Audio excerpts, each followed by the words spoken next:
Alright, what we have today is pretty much OMAD, some neuron firing by flexing, and then ketosis. Can you build muscle? How's the best way to build muscle? So, starting with OMAD, bottom line, you definitely can build muscle on OMAD.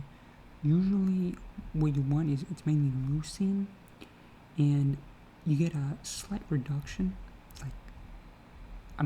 sometimes it's only 10% less muscle than if you were to eat 3 to 4 meals a day. Granted, you get enough protein, enough calories at that one meal. It's going to be a large meal, so that's the only thing that's restricted. But otherwise, if you can make that work, you are sacrificing a little bit of muscle gain.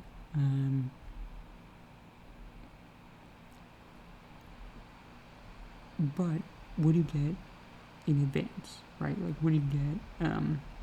Again, assuming all those are, and here's an interesting thing: if you're elderly, you're probably like a little bit sick, because a lot of autoimmune people, just people who are sick in general, or have chronic illness, they usually correlate with older people in terms of like therapeutics, susceptibility to illness, things like that. And this probably, so if you're in that ballpark, you probably want to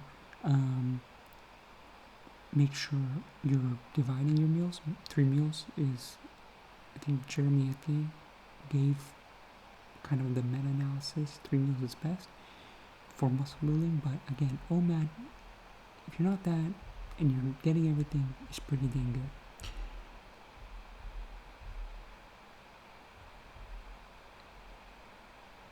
And what you're getting in return for, instead of going 18-6, you go 23-1, so you have that one big meal. You do get, and we're just going to jump down here,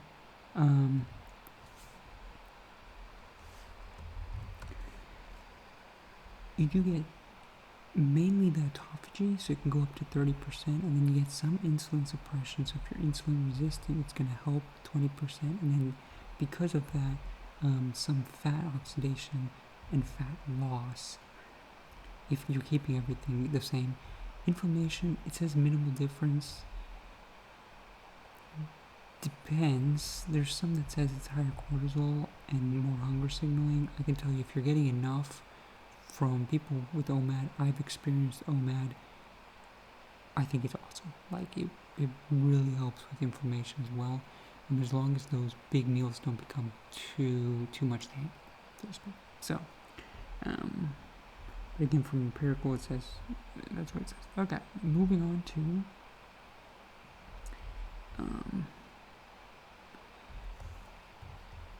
this. So, recruitment of neurons. It turns out that when you are flexing, you pretty much recruit all sorts of neurons. And why that's cool is because, so you have your alpha motor neurons, which are the ones who are going to make, okay, you're going to produce this force to do this thing. Gamma motor neurons are kind of like, okay, how sensitive, like how sensitive, I think it's mainly for fine tuning. I don't want to misspeak, but that's gamma motor neurons, and they also influence muscle movement. But here's the really cool thing. Sensory afferents, so going back to the brain, autonomic, even like, your parasympathetic system is influenced by flexing, which is awesome, because one may think, okay, it's only going to control motor neurons. No, it does all, and the spikes are crazy. Like, for alpha motor and gamma, like the motor neurons, it's 50x, and we can show here. Yeah, so when you're looking at strong, like a max voluntary contraction, your motor unit is active. It goes pretty much from 5%, let's say, to 95%. But here's what's very important is the firing rate. It goes from 5 to 50. So you're not only are you recruiting that many more neurons, but all of them are firing at a very high rate, and that's where you get some crazy, like 50x above resting. And here's the firing rate is 1,000 plus compared to 10. So we're talking 100x. And those numbers are for motor, okay? If you look at sensory and autonomic, it's still around 5x for both of them. So you get a 5x firing rate, and then here you get, it depends, it's 2 to 5x around for autonomic. So sensory and autonomic, it's important because if you're flexing, you're much more sensitive to, as long as adrenaline doesn't cover it up, like, oh, discharge it, that might not be a good idea. Just experienced this myself. I have like subluxation problems, so like for instance, if you are moving, you might not realize, you might like bump into things, you might stretch more than you can, and by flexing and actually being conscious about, hey, here's my body, and I'm gonna consciously, like, not tighten, yeah, it's kind of tighten, like flex a little bit, but with everything, it becomes more and more second nature, more and more kind of flexing contraction. And there's actually athletes who can build how much they flex. We're gonna get into that, but so it takes practice of how much you can flex and what you can flex. But if you do, you're much more sensitive. You make better moves, and sometimes, in my opinion, you can just let the muscles do their thing. It's kind of like Dragon Ball Z. I think they have a term, Ultra Instinct. It's kind of, your muscle moves before you even can think. It's not that exaggerated, but it's kind of like that. Like you flex and then your muscle just goes where it needs to go based on the task, rather than you kind of manually moving your arm. And I'm assuming a lot of athletes, because of this neural firing and how elite athletes, they're far superior. Their neural systems are far superior than even your great athlete. So that's pretty cool. So then we compare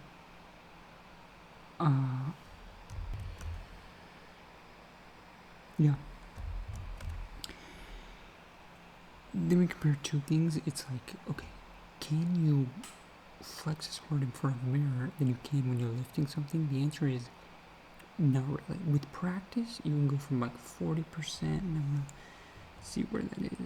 Yeah, it's like 30 to 40% to 80%, maybe 90%. But when you do MPIC with weight, you're at 98%.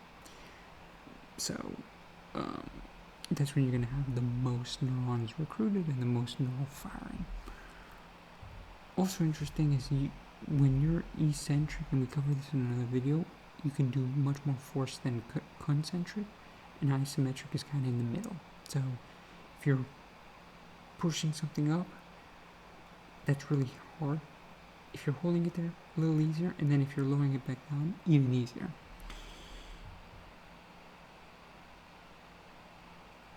As far as easy equals putting out strength to accomplish the task. And then, let's see, so calcium, so based on the previous meal we covered, calcium is definitely there. So you get a ton of calcium from something like flaxseed, even veggies, we covered that. Some of these add up, like coconut yogurt, but that was pretty surprising, but that's awesome. So here's kind of shifting into the ketosis, like what does insulin do for protein? Does it put it into muscle? I like to fact check a bunch of the YouTube videos. So one was Ben Bickman, and yeah, he's absolutely right. So insulin, mainly what it doesn't really stimulate muscle protein synthesis. You can see here, it's minimal alone, and even with, it's only a little greater than amino acids alone. But what it does is it shoves those amino acids into the muscle, and it keeps things from coming out. So it's mainly as Ben Bikman said, anti-catabolic, and that's true. Interestingly, so if we can take this and then Control F, I do believe, because it suppresses. There's also ketosis that does the same anti-catabolic thing though. So they go hand in hand, and the awesome thing is when you're in ketosis, you're insulin sensitive, so you are going to be anti-catabolic, and when you get that insulin surge, you're going to be even more anti-catabolic to the muscle. That's why some individuals like Thomas DeLauer down here have better experience with ketogenic muscle building than without. And in some studies, you can get pretty close if you time the glucose spike, and again, it's only 20 grams of carbs before the workout, 30-60 minutes before, and then after the workout.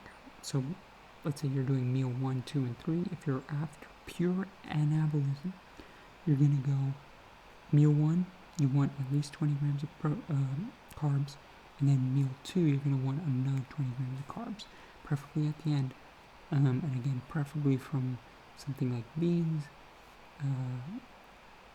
some sort of healthy carb, and that's going to drive insulin even at low levels, not getting you out of ketosis, but still pretty much giving you fuel for and then recovery afterward. And this is even better if you're doing it on days where you're like, no, we're gonna get out of ketosis because this is my break day every 5 to 7 days, and you can go. I mean, let's say you're aiming for 150 grams of carbs. Well, probably going to want to do at least 50 in the first meal, 50 in the second, or maybe even higher, 70 in the first, 70 in the second, 10 in the third, something like that. You're really going to drive that muscle anabolism. And then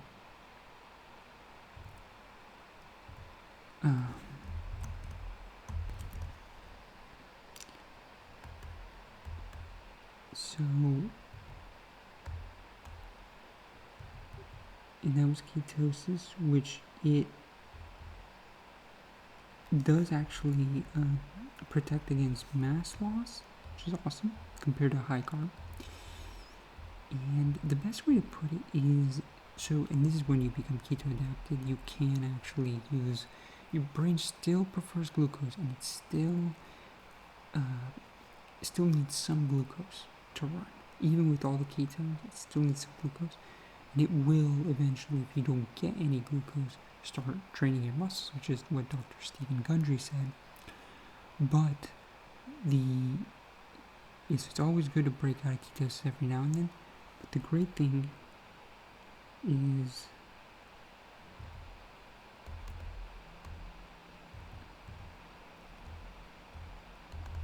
and the way to look at it is, it's going to become very clear.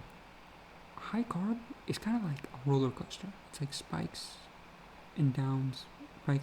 Whereas ketosis is kind of like steady state. It doesn't want to lose muscle. It doesn't want to gain as much muscle. But if you can take the good from the high carb and insert it strategically and time it right, you can actually get the benefits from the high carb and the steady state from ketosis. So you're anti-catabolic, but you're pro-anabolic.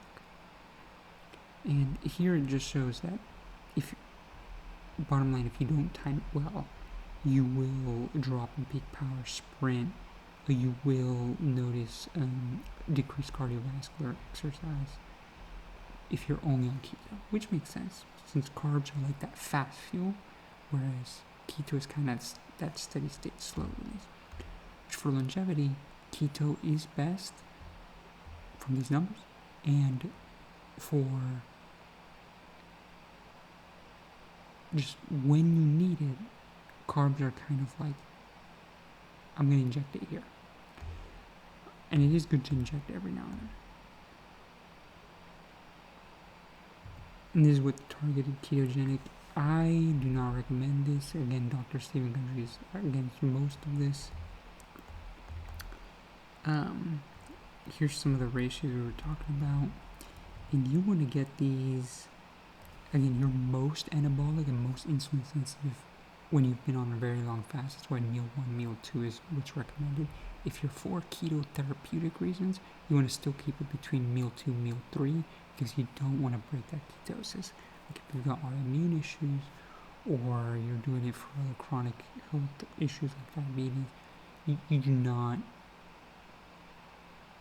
you don't want to prioritize, I'm going to get muscle over, I'm going to stay not sick, right? You want to stay not sick. So,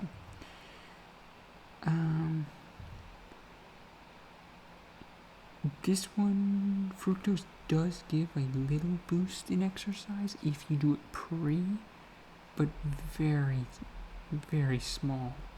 And fructose, Dr. Gary Fetke does a lot about how fructose is glucose is not great, but fructose is really not great. So, take that as you will. Again, therapeutic over performance, probably you want to avoid that. I have to do more looking at Dr. Gary Fetke and other people's work to conclude. And then also, right after, so when people talk about caloric surplus, you want to be at a caloric surplus starting like before your workout. Like literally the meal before your workout, you want to already be targeting, okay, I'm going to be in caloric surplus, because when you work out, you need to have the energy to perform at max. When you perform at max, you need to have the energy right there to recover, and the 3 to 5, peak 3 to 5, right after is when you need it the most. Okay, and if you're eating a buffered meal, like a lot of fats, a lot of fiber, a lot of carbs for like healthy carbs, so low carbs but healthy carbs, that's going to coincide with that window, right? The amount it goes into your stomach, 2 to 4 hours for gastric emptying, small intestine starts picking that up. You want all of that before you work out, and definitely right after. Do not wait. So, yeah, hopefully this helps you.